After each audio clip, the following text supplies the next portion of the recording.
Panibagong araw na naman mga kaibigan, samahan nyo ako, nandito tayo ngayon sa construction area. Makikita nyo, marami akong kasama kasi nga sila yung mga kasama ko sa paggawa ng construction building. So mga guys, makikita nyo mga guys, sobrang hirap talaga ng trabaho ng pagiging isang construction. Pero hindi po ako nawawalan ng pag-asa. Actually mga guys, graduate po ako ng 4 years course. Major in social science po tayo mga guys. Pero hindi po ako nag-aalangan na gawin ang mga bagay na ito. Kasi marangal po ang trabaho ng mga construction. At saka proud na proud po ako sa mga tatay dyan na nagtatrabaho ng construction. Itong trabaho ng construction guys ay hindi madali.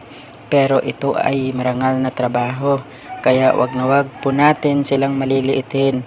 Kasi ang trabahong construction, ito po ang bumubuhay sa kanilang mga pamilya. Kaya ito po si Mami. Siya po yung may-ari ng bahay na ginagawa po natin.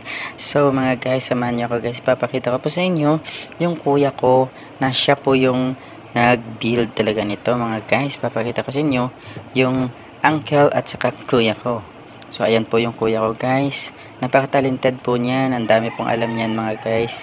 So, maaari lang makikita nyo yung mga ginagawa niya pa guys. Siya po yung nag-flooring ng ganyan. Siya po yung nag-flooring sa loob. So, mga guys, kung i-review po natin yung mga dating videos ko, ay talagang hindi mo masasabi na kaya niyang gawin. Pero, tingnan nyo naman mga guys, naka-flooring na yan mga guys. Dahil yan sa kuya ko. And also, dahil din kay God. Kasi kung wala ang Panginoon mga guys, hindi yun mabibuild.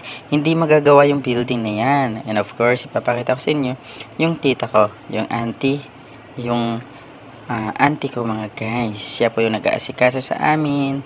Tuwing kami ay magtatrabaho. Samahan nyo lang kami mga guys. And of course, don't forget to subscribe my YouTube channel. Continue to watch my video. Oo, marami po yun guys mga guys. So ayan, nagmamasa po kami. Sobrang bultuhan po yung pagmamasa na yan. Yan po yung tita ko pala guys mga guys. Nagluluto siya kasi nagpe-prefer po siya ng food para sa amin. And of course mga guys, natawag na po tayo dyan sa mga hours na yan.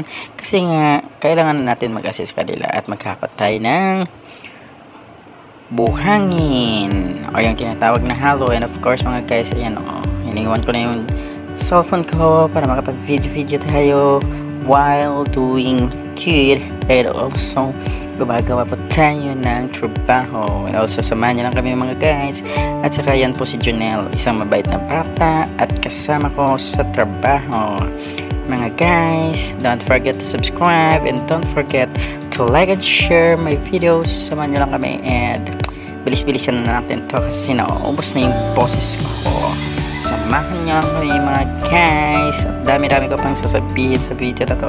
Dami-dami ko pang i-share but I need to end this video because it's so long. Samahan nyo lang kami mga guys and don't forget to subscribe my YouTube channel and of course to follow my page, Facebook page.